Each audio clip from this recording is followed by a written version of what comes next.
Dortmund they disappoint when it comes to disappointment. So yesterday they played my first game in the 2025 FIFA Club World Cup against Fluminense. That game ends 0-0. So I see a lot of people they complain. Dortmund I am Dortmund.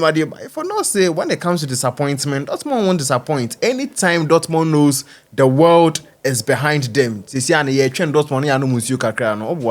Dortmund go disappoint you. So when it comes to disappointment, Dortmund won't disappoint. So it was a very great game against Fluminense. Obviously, Fluminense were the better team out of the two. If you watch how they possessed, their energy levels, how they tackled, how they won the ball, the kind of the way they possessed and handled the ball, their attacking threats and everything. Thiago Silva, oh my God.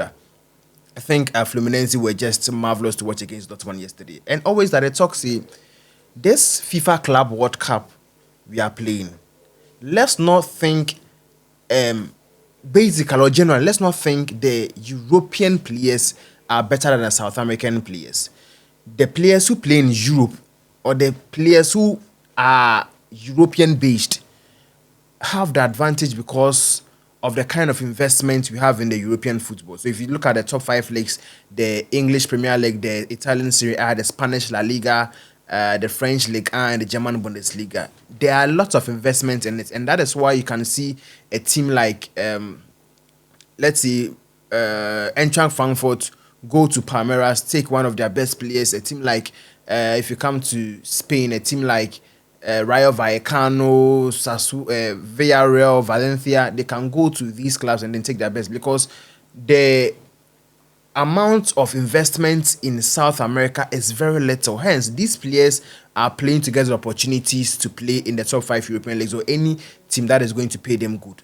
So the FIFA Club World Cup is an opportunity for the bidders or the owners of these clubs to sell their quality players and make a reasonable amount of money. And it's an opportunity for these players to sell themselves to the world because scouts are there watching.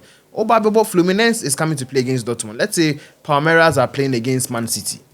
And we know scouts are there to watch Palmeiras Man City. And that is when you see Flaco Lopez, William Estival, Richard Hills, all of these players, they will play to their highest potential because they know the scouts are there. And if you want more money, you have to move from South America and play in Europe. So if you say the European teams are going to take it easy against these South American opponents, you are just joking. I made a comment that Inter Milan weren't going to get it easy in their group stage matches. Inter Milan, Monterrey, River Plate, and then Ulsan Hyundai from South Korea. And I make a chance say Inter Milan wouldn't make it. Some people were in the comment section who say will be Kase. Is it because PSG beats them 5 goals? No, I never said it's because PSG beats them. PSG will beat every team that comes up against them today. No, it wouldn't be on a silver platter though, but it is likely PSG will beat any team they play against today because they are even the favorites to win the FIFA Club World Cup.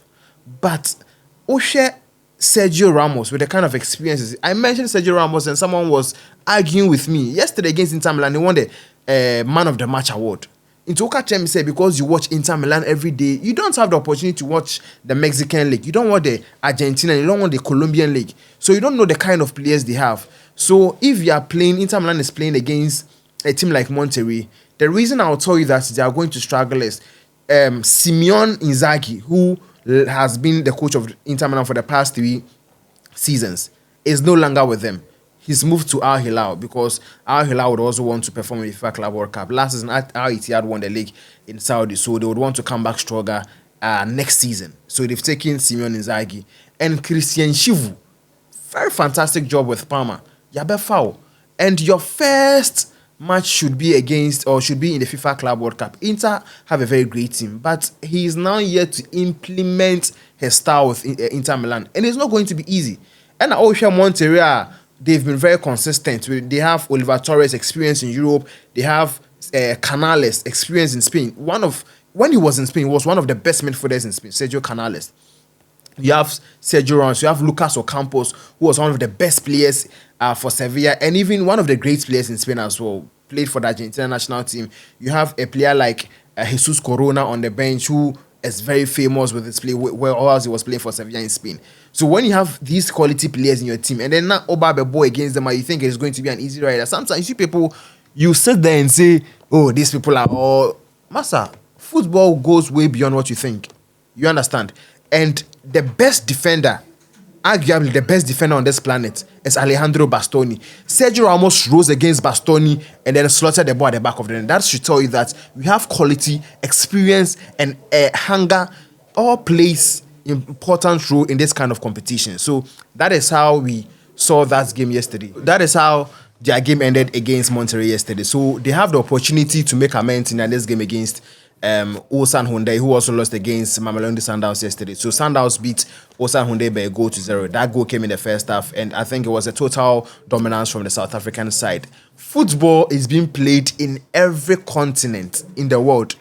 And sometimes when we disrespect clubs from South America and Africa, I just met now when I'm they go play against Inter Miami, and they think because Inter Miami are popular currently in the United States because they have Messi, they're going to beat Al-Ali. No, we don't think like that. We don't think like that. Sometimes the kind of mentality and the kind of commitment and belief these clubs, these traditional clubs bring into this kind of tournament, you have no idea about. You understand? So sometimes the way we judge things is too serious, and we are being too biased to the clubs in Europe. Oh boy, quality is in South America. So Mamelodi Sundowns from South Africa beating Ulsan Hyundai from South Korea by a goal to 0. And River Plate also defeated Urawa Red Diamonds from Japan by 3 goals to 1. So I've said a lot about River Plate, and I need not to talk much. People, they tell me that, that man I'm sure, but please. I watch ball averagely.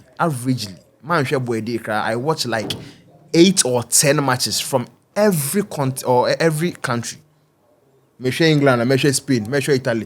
I watch matches from Hong Kong. So if you see them, I've watched River Plate. And one interesting fact is, River Plate have a very experienced coach who led them way back in 2014, won the Copa Libertadores, Copa Sudamericana, is it Sudamericana something? Ojo Libertadores now just Sudamericana. The trophy you play, he's won it with. He's won basically every trophy with River Plate. He left River Plate, went to Al-Ittihad, got sacked at Al-Ittihad. So they left Martin Demichelis and then went in for Gallardo, who is the head coach of them. And if you know the kind of experience this coach has, if you know what is built with River Plate after his appointment as the new head coach of River Plate, if you know the kind of energy, the kind of tactics his system is deployed, and it favors a lot of these players from River Plate. And Ameka will say, the River Plate team you are seeing now, it boasts a lot of experience. It boasts a lot of young and hungry, talented players. And that is why you see Madrid pay 40 million for 17-year-old Franco Mastantuono. So if you see Mastantuono in this tournament and you're telling me he's there to joke, no. You see Kolidu, you see Drissi, and an experienced Enzo Perez in midfield. There's World Cup winner Marcos Acuna. There's Gonzalo Montiel, who scored a winning goal for Argentina to win the World Cup, playing as the right back. There's Lucas Martinez Quarta, who played at the highest level for Fiorentina, was part of the World Cup winning squad. There is this guy, German Pezzella, who has played in Spain for Real Betis, a very experienced player. There's Diaz on the bench. And then you tell me River Plate are going to be ride-overs. No.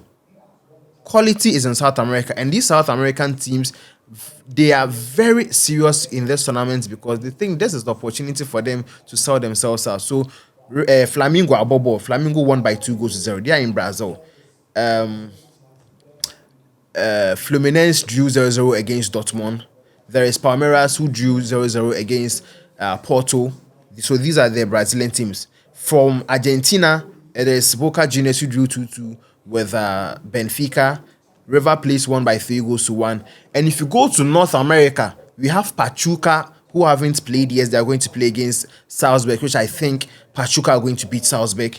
We have Monterrey, who played yesterday against Inter, or they played this morning against Inter Milan. They drew 1-1. So these are the North American teams. United States of America have 3 representatives, and they, I don't think, have enough quality to compete with the other clubs. Seattle Sounders, no, even this season, yes, they play good football, but I don't think they are able competitors with these other clubs. So Seattle Sounders is there. They lost their first game against Botafogo. I didn't even mention Botafogo. Botafogo even won their first game against Seattle Sounders by 2-1. There is Inter Miami who drew 0-0 against Al Ahly. There's LA Galaxy or Los Angeles FC who lost against Chelsea by 2 goals. So it is highly possible that these United States of American teams are not going to make it to the next round. So let's watch the Mexican teams, let's watch the Brazilian teams, and let's watch the Argentinian teams. And let's see how far they're going to go in this tournament. And let's watch how some European clubs, like Dortmund, let's see how these European clubs are going to make it to the next round of the competition. And let me tell you that Man City are playing today. It is an opportunity for us to see the fluctuating Man City last season. Man City last season, and they're good, or good. Today they will win. Next 4, 5, 6 matches, they'll be winless. It is an opportunity for us to know what Pep Guardiola is going to build ahead of next season. They've made a couple of signings. Tijani Reinders from AC Milan. They've taken the captain of Wolverhampton Wanderers. Not the captain, but one of their best players, Ryan Itinori. He's a left back for Wolverhampton Wanderers. They've bought him for about £40 million. They've taken Ryan Cherki from Olympique Lyonnais to also solidify the squad. So we are all optimistic to see what Man City brings next season. And they have a date against Africa's Wydad Casablanca. So Africa have a lot of representatives in this tournament. So there's Wydad from Morocco, there's Sundowns from South Africa, there's Al Ahly from Egypt, and there's Esperance also from Tunisia. So Esperance lost their game against Flamengo. Al Ahly drew.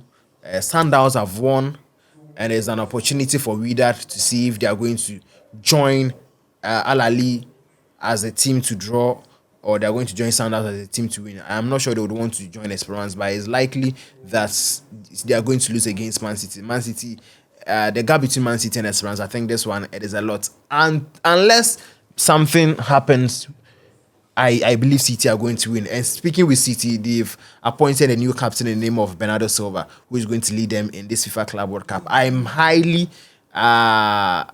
optimistic that Silva now best leading Man City in the 2025-2026 English Premier League season. So the English Premier League is only releasing more fixtures for the upcoming season. So let me take you through the fixtures. Liverpool, they played their first game on 15th August against Bournemouth. So it's at the Anfield Stadium. Liverpool will play against Bournemouth.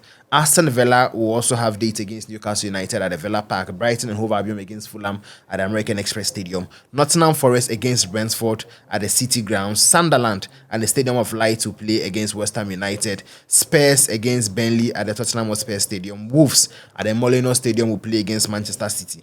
Chelsea against Crystal Palace at Stamford Bridge. United against Arsenal, the top liner in the first game week or the first match week in the Premier League. United against Arsenal, Old Trafford, and the last game week or the last match will be between Leeds United and Everton at the Elland Road. So this will be the match week 1 as far as the English Premier League is concerned. So lots of happening. So that be how we go end the segment today. So Man City coming up against Wydad Casablanca in the FIFA Club World Cup today, and then Madrid will also play against Al Hilal. So Madrid, one of the favorites to win the tournament. Last season, they only won the FIFA Club World Cup and the UEFA Super Cup. Or, no, let me say this season, the FIFA Club World Cup and the UEFA Super Cup. So they will be looking forward to win another trophy as far as that is concerned. So Madrid are playing against Al Hilal. City will play against Wydad at 4 p.m. Madrid against Al Hilal at 7 p.m. And then Pachuca will also play against Salzburg at 10 p.m. So these are the 3 matches we have coming up in the FIFA Club World Cup today. My name is Jari. Kindly like and subscribe to our channel